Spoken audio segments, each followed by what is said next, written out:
realidad es creo que mi 10ª visita a México y no me canso de admirar la obra que hacen en esta comunidad. Realmente es ejemplar, y no lo digo por estar aquí, porque lo cito permanentemente en mis viajes también. Es una felicidad encontrarme con más judíos, un pueblo tan inteligente, que ha dado tantos premios Nobel, que ha dado tantas contribuciones a la humanidad. Un pueblo tan inteligente que, oh paradoja, no logra explicarle al mundo con éxito que apuñalar a un niño de 13 años que anda bicicleta en la calle está mal. Es el pueblo de las grandes yeshivot y las grandes academias y las grandes startups, el pueblo de Einstein y de Maimónides. Y este mensaje tan sencillo, como que no se festeja cuando apuñalan a civiles, que no se legitima la violencia indiscriminada, que celebra el odio, un mensaje tan sencillo como este, no lo logramos transmitir.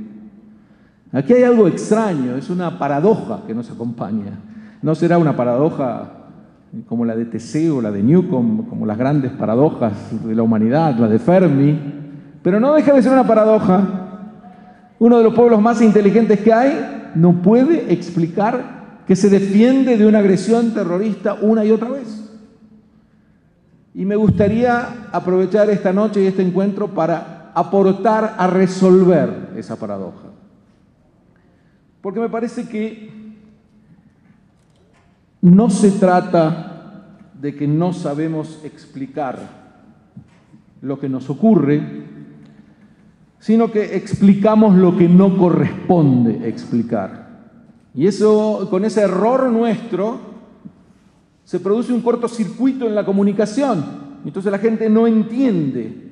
No se trata de que seamos menos inteligentes y que este pueblo que tanto admiramos, al que pertenecemos, que tan bien nos hace sentir esta pertenencia, sea malo en asvará, en esclarecimiento.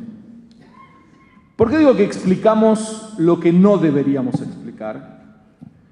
Porque nos empujamos a nosotros mismos una y otra vez a defendernos, a que nos permitan, a que nos obliguen a colocarnos en el banquillo de los acusados, y ahí somos muy buenos en la defensa. Pero el problema es que esta defensa es vana, porque ya nos colocaron en el banquillo de los acusados, y es todo lo que ellos quieren. La gran cuestión que debería guiarnos es cómo evitar el momento de tener que defendernos. Cómo producir en el esclarecimiento judío lo que podríamos llamar una revolución copernicana, que significa cambiar el foco de lo que estamos observando. Un ejemplo de ese cambio lo estableció el gobierno israelí cuando hizo un tratamiento de raíz, lo que no sé si odontólogos acá, supongo que sí, habitualmente llaman tratamiento de conductos. Y planteó, hasta tanto no nos reconozcan como Estado judío, no habrá paz. Esto no es una precondición para negociar. Ustedes saben que Israel no pone ninguna precondición para negociar. Y si no hay negociaciones es porque nuestros enemigos han decidido que no quieren negociar. Voy a tratar de mostrar por qué, porque es fácilmente deducible. Pero mientras tanto, que nos reconozcan como Estado judío es casi el comienzo del final del conflicto, aunque suene muy ampuloso, porque la causa del conflicto está allí. Y es lo que cabe analizar al hacer un correcto diagnóstico de lo que nos está ocurriendo. ¿Cuál es la causa de esta guerra contra Israel? ¿Por qué estamos viviendo estos 100 años de intifada con distintas formas, piedras, secuestros, atentados suicidas, hoy en día cuchillas? ¿Por qué motivo hay una guerra tan despiadada contra el judío de los países? Les voy a plantear algunas alternativas para el diagnóstico, pero me parece que si no hacemos el diagnóstico correcto, Todas las soluciones que propongamos, incluso las soluciones que pasen por asbará, por esclarecimiento, van a salir mal. Pero antes que nada les quiero decir que ante la pregunta y preocupación de muchos de ustedes, ¿cómo va a terminar esta última etapa del conflicto? La respuesta, a mi juicio, es inequívoca. Va a terminar con nuestra victoria, como todas las etapas previas, con una victoria que nos duele, porque nos provocan dolor, pero terminamos ganando porque no tenemos ninguna otra alternativa, y cada vez son más creativos en métodos para hacernos sufrir y golpearnos, solo en eso. Pero nosotros también respondemos creativamente en cada oportunidad. Y si quieren, entraré en los detalles como cuáles son las respuestas en este caso. Pero lo fundamental es que sin ninguna duda, Be'ezrat Hashem, vamos a vencer y superar también este desafío que es bastante menor que otros desafíos que nos impusieron. Porque además que la guerra en la que estamos sumidos, no por propia voluntad, tiene varias lides, tiene varios planos. El militar, el político, el diplomático, el mediático, y este último es el que parece ser aquel en el que siempre perdemos. Aún cuando nos atacan y nos matan, alguien se las ingenia para presentar nuestra agresión. El terreno del debate parece ser nuestro débil, cuando en rigor, insisto, somos el pueblo del Talmud, deberíamos y somos especialistas en el buen debate. Pero vamos a concentrarnos, si les parece, en aquello que podemos hacer nosotros. Porque si dijéramos que hay que hacer desde el punto de vista militar, por supuesto que sería una jactancia de mi parte meterme en un terreno que desconozco y una jactancia de todos tratar de resolver desde el punto de vista militar esta guerra. Y también si lo planteáramos en términos políticos y aún en términos diplomáticos. Pero la última parte, la parte mediática, la del debate, la del esclarecimiento, ahí es mucho lo que podemos hacer. Entonces concentrémonos en la dosis que nos compete directamente en aquello que podemos aportar nosotros. Y por eso, tan importante y tanto celebro que los dos últimos viajes con el Keren Hayesod a México tuvieran como centro visitas a las escuelas, vuestras maravillosas escuelas, en donde tuve la oportunidad de tener casi en todas ellas un diálogo muy fecundo con los estudiantes y me encontré realmente con jóvenes inquietos, curiosos, comprometidos, críticos, una amejaye. Y me parece óptimo como expresión emblemática de lo que hace Keren Hayesod, porque es la parte en donde nosotros podemos ganar la guerra, en por lo menos orientar a nuestros jóvenes, porque no fracasamos por ser menos inteligentes, ni tampoco por no tener razón. Yo creo que nuestro problema de esclarecimiento número uno es que tenemos demasiada razón. Y lo digo realmente, a veces el argumento enemigo es tal que uno no sabe por dónde empezar. Traen acusaciones. Israel quiere nuevamente destruir la mezquita del Aqsa y por eso nuestra desesperación que nos lleva a esta resistencia. Si tú puedes contestar esta frase con una frase, realmente mereces un premio al esclarecimiento, porque tiene más errores que palabras. Uno no sabe por dónde empezar. Dijo 6 mentiras en 10 palabras. Y ese es uno de nuestros problemas en el esclarecimiento, no saber por dónde encarar el argumento enemigo, que es siempre mentiroso. Una de las grandes ventajas que tenemos los que estamos en la defensa del Estado de Israel, y esto lo digo con absoluta convicción, casi los desafío, a que es imposible atacar a Israel sin mentir. Es imposible. En algún momento tiene que decir algo que no sea verdad. La gran pregunta es si vale la pena esperar a ese momento, inducirlo, desenmascararlo, y eso depende de cada caso. Pero ¿qué hace que no tengamos éxito? Creo que uno de los factores es que tenemos fuerzas internas excesivas. Por ejemplo, nuestra pasión por la democracia y la apertura. Muy judías ellas. Siempre buscando la otra cara de la moneda, siempre diciendo, bueno, pensemos en qué puede tener de cierto lo que dice el que me agrede. Bueno, escuchemos un poco más, bueno, seamos más comprensivos. A mí esto me irrita cuando desde el punto de vista del pluralismo, con la bandera del pluralismo, y me ocurre no muy a menudo, pero a veces en comunidades judías, precisamente se prohíba a alguien como yo hablar. Nosotros somos pluralistas, por lo tanto tú no puedes hablar aquí. Si esta frase les parece paradójica, se me ha dado también en México. Pero lo fundamental aquí es esta apertura permanente que no caracteriza a nuestros enemigos, es una bendita debilidad que tenemos. Y nos parece que si no presentamos la cara del enemigo, estamos pecando contra nuestra tradición democrática y de apertura. Hoy tuve un pequeño debate con los jóvenes de la CEFA, creo que, corrígeme, alguna de ustedes, la que voy a decir ahora, y es cuando me dijo, pero ¿cómo? ¿Por qué no hay que escuchar la versión de los negacionistas del Holocausto? ¿Fue en la CEFA? Y mi respuesta fue, pero por supuesto que hay que escuchar la versión, pero no de ellos. A chicos de vuestra edad hay que explicarles el problema de las drogas, el peligro de las drogas, pero por supuesto que hay que explicarlo. Pero no hay que hacer un panel que incluya a un narcotraficante para que él diga dónde se pueden conseguir más baratas. Eso sería traicionar el esclarecimiento. Yo debo presentar lo que ellos dicen, pero desde el punto de vista judío esto no es menos democrático, es más democrático. A los totalitarios no les abro la puerta para que nos destruyan desde adentro. Pero esta es una gran debilidad y cuando yo lo planteo en esos términos, hay muchos que dicen, bueno, esta actitud no es democrática.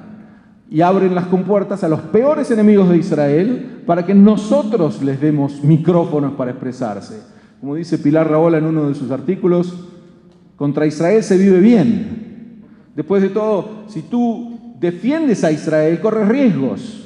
Si tú atacas a Israel, no solo que no corres riesgos, sino que tal vez te inviten a una institución judía a dar una clase o a participar en un panel para exponer tus ideas. Esta es una debilidad que nos traba. Pero hay límites a esta apertura. Por supuesto que Jack el Destripador, aun si a él lo trajera a un panel, explicaría por qué mataba. Pero yo le tengo que dar un panel y una posibilidad para que él explique por qué mata. Eso lo hace un relativizador extremo que cree que matar a niños inocentes es una posición más. Yo no estoy de acuerdo con matar a niños inocentes, pero en fin, hay que respetar las opiniones ajenas. Esto es una tergiversación de lo que quiere decir opinión. Una agresión no es una opinión. ¿Por qué no puedo traer a un negador del Holocausto a una escuela, a un panel? Porque negar el Holocausto es una agresión contra el pueblo judío, no menos torpe y dañina que la agresión que diga que los judíos usamos sangre de niños cristianos para hacer matzá. Si alguien dijera eso, también hay que traerle un panel y que después se presente un rabino, el rabino Tobal, para desmentir que no usamos de niños sangre y que la gente deduzca que es lo mejor. El problema es que el 100% de los que escuchan van a estar a favor del rabino Tobal. Pero el otro ganó el debate porque logró lo que él quiere. Lo que él quiere no es convencer a la gente de que el Holocausto no existió, eso es demasiado ambicioso. Él quiere convencer a la gente de que negar el Holocausto es una opinión.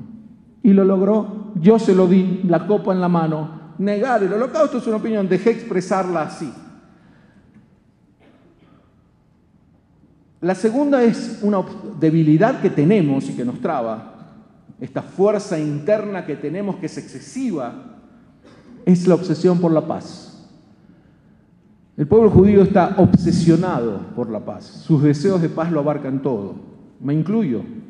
Yo estaría dispuesto a ceder cualquier cosa en aras de una paz genuina. Y viene alguien y me dice, hoy también en el Monte Sinaí, si no es muy extremista la posición que planteé. Y lo corrijo rápido. Digo, mira, ustedes van a escuchar qué tengo para decir al respecto. Yo soy tan poco extremista que estoy dispuesto a cualquier concesión en aras de la paz. Pero soy tan realista que sé que con los que están ahora liderando a los palestinos, a los árabes y a los musulmanes, no hay ninguna posibilidad de llegar a paz. Y por lo tanto, esto no tiene nada de extremista, es una cuestión de abrir bien los ojos. Respeto tu opinión si tú eres más ingenuo al respecto, pero no me pongas a mí la etiqueta de extremista porque no les creo a los Arafats de turno. Así nos fue cuando los creímos. Esta obsesión de paz nos hace ver las posibilidades de paz donde no están. Y aquí hay un concepto que comparto con ustedes, no es mío, es de un amigo que escribió varios libros al respecto y que él acuñó como el racismo humanitario. Me refiero a Manfred Gerstenfeld. Y él dice, Manfred, el racismo clásico sostenía que solo el hombre de raza blanca tiene derecho a gobernar. El racismo humanitario actual sostiene que solo el hombre de raza blanca tiene derecho a la moral. Los demás son niños morales, son tontos morales. Por lo tanto, si un líder árabe dice que nos quiere destruir, no hay que tomárselo en serio. Y si un ayatollah dice que nos va a borrar del mapa, bueno, no puedes tomarte en serio todo lo que dicen, pero ¿por qué no me lo puedo tomar que sea de raza inferior? Esto es un racismo humanitario. Si hay algo que nos enseña la historia judía, es que cuando alguien dice que te quiere destruir, debes creerle, por lo menos debes creerle. Después veamos cuál es la táctica que empleas para con él. Nos debilita una tercera faceta, no solamente nuestra democracia y apertura y nuestra obsesión de paz, sino el hecho de que dedicarse a defender a Israel no es agradable. Combatir la judeofobia es una tarea muy dura. Yo ya estoy acostumbrado, les digo la verdad, ya tengo la piel de elefante, pero le contaba hoy a Eva que he estado en universidades en España en donde se ponían de pie neonazis a, entre comillas, preguntar algo.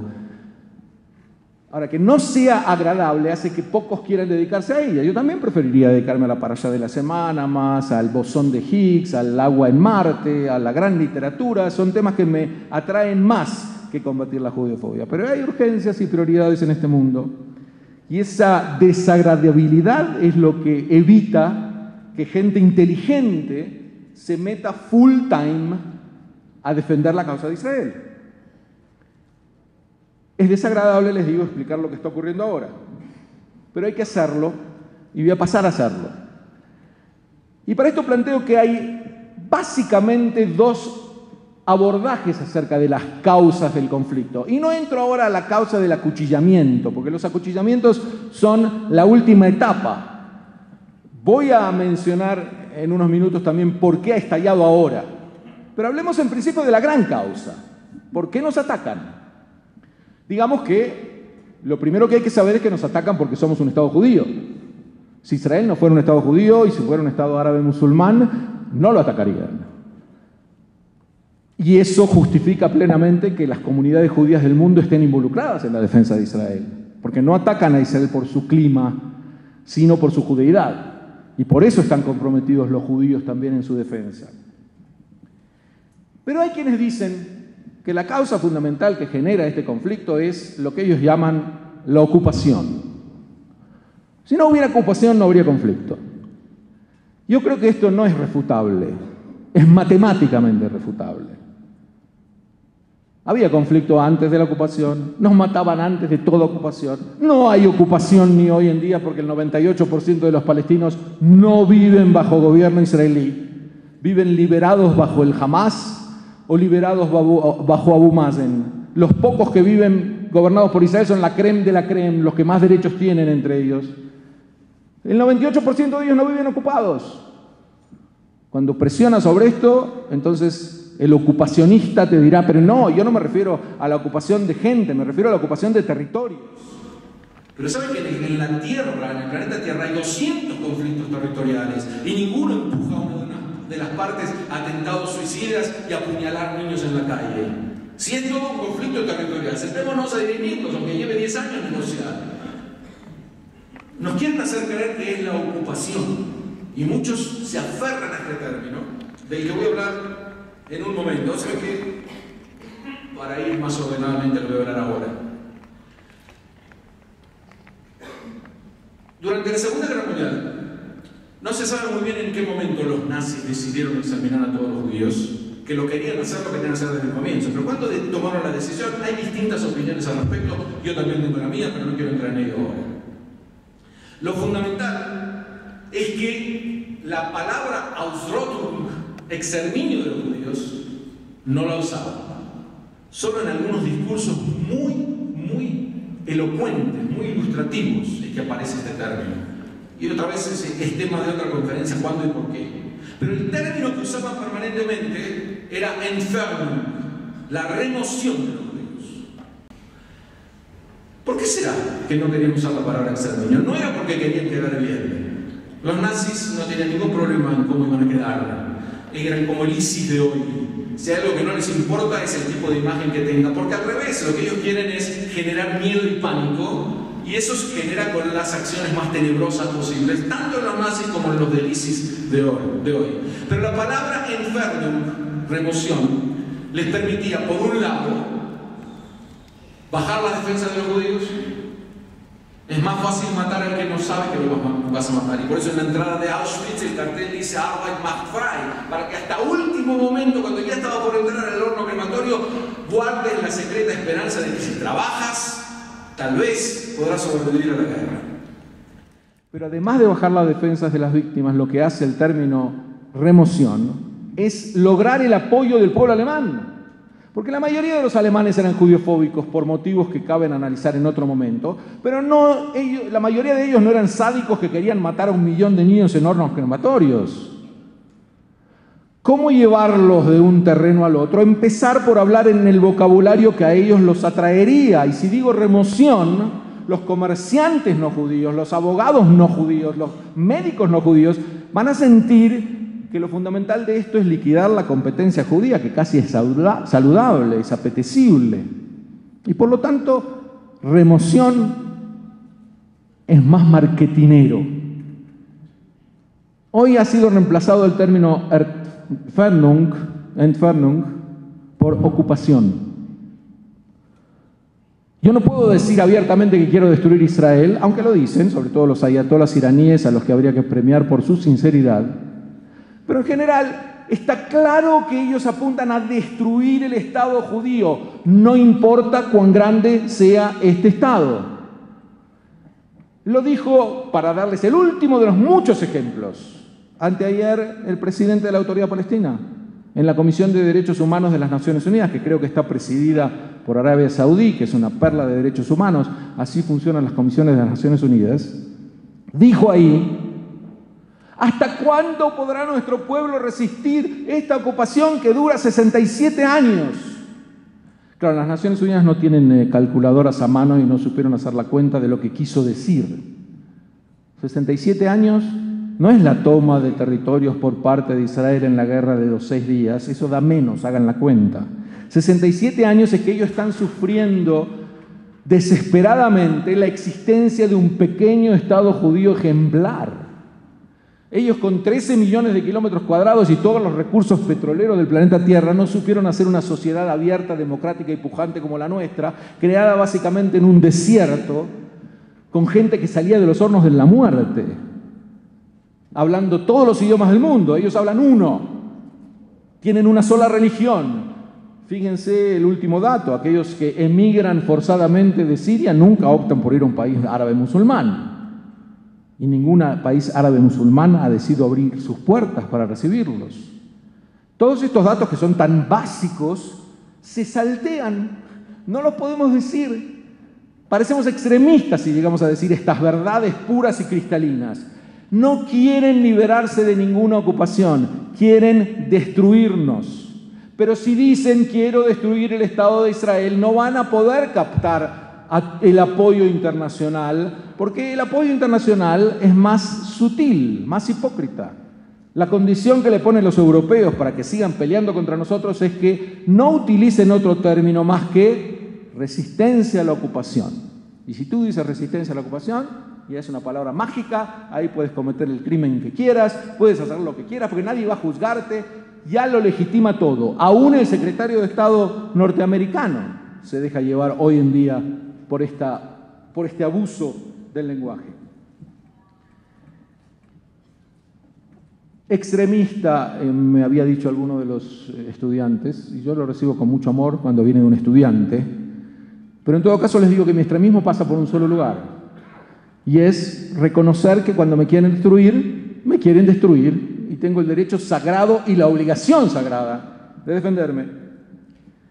Si partimos de la primera teoría, y aquí están las dos, unos que dicen que el conflicto tiene como raíz la ocupación y otros que dicen que el conflicto tiene como raíz la agresión contra Israel, el impulso destructor de estas sociedades totalitarias criadas en la cultura de la muerte y del odio, que algún día van a cambiar, pero mientras tanto siguen así. Quienes decimos que la raíz del conflicto es la segunda y no la ocupación, creo que tenemos más respuestas para dar sobre por qué empezó ahora, por qué se da de otros modos, que aquellos que no pueden explicar si el problema es la ocupación de 1967, por qué en 1929 mataron a todos los judíos de Hebrón los terroristas árabes. Además de terroristas, eran profetas. Mataron en 1929 a los judíos de Hebrón para quejarse de los territorios que tomamos en 1967, porque la causa sería la ocupación. Y como no pueden explicar cada etapa, se dejan llevar por las mentiras que emite el mundo árabe una y otra vez. Cuando deciden atacar, tienen que inventar por qué atacar. En este caso, la mentira del ataque fue: los judíos quieren destruir la mezquita del Aqsa. No hace falta que me detenga a explicarles que esto es una absurdidad. Pero es la bandera que agitaron y que repiten por doquier. El problema es las esplanadas. ¿Qué pasa con estos judíos extremistas que quieren ir al monte del templo? A mí me gusta, una vez en una universidad española un estudiante me dijo: lo que pasa es que la Inquisición salió solamente con aquellos fanáticos que no querían convertirse, no con los demás. ¿Cómo le contestas? Los fanáticos eran los que no querían. Yo quiero ser judío y quiero vivir y soy el fanático, porque no me dejo llevar por aquel que me quiere destruir. Entonces Israel mata niños desarmados, lo dice el presidente de la Autoridad Palestina en la televisión mundial el 14 de octubre, para darles fechas últimas. Israel rompe la mezquita, Israel los oprime, Israel. Lo importante es que está ahí Israel, y por lo tanto la reacción de los palestinos es la frustración. Lo que los lleva a matar a ellos y a Jack el Destripador es la frustración. Pero ustedes saben que el mundo está lleno de gente frustrada.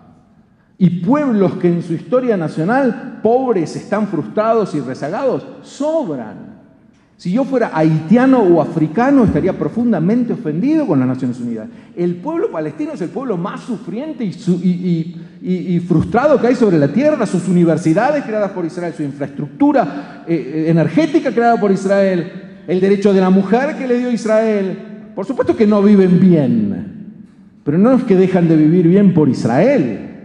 Viven mal porque sus líderes corruptos los llevan a guerras genocidas una y otra vez. En vez de construir lo propio, destruir lo ajeno. Ese es el mensaje número uno. Y entonces, lo de la frustración no lo dijo Abu Mazen. Lo dijo John Kerry en la Universidad de Harvard, también ese 14 de octubre. Hay mucha frustración y por eso salen con puñales a la calle a matar a niños. ¿Qué distorsión moral es esta? Todos los frustrados tienen que salir a la calle con puñales a matar al primero que encuentren. Hay quien dice: déjala pasar. Bueno, ese es el exceso de democracia y de apertura que les citaba antes. Si la dejas pasar, no puedes resolver el tema del esclarecimiento. Y además, los medios de prensa son los que los apoyan, los que los legitiman. Los grandes diarios europeos. Los llamé en un artículo a los medios de hoy los nuevos sacerdotes medievales.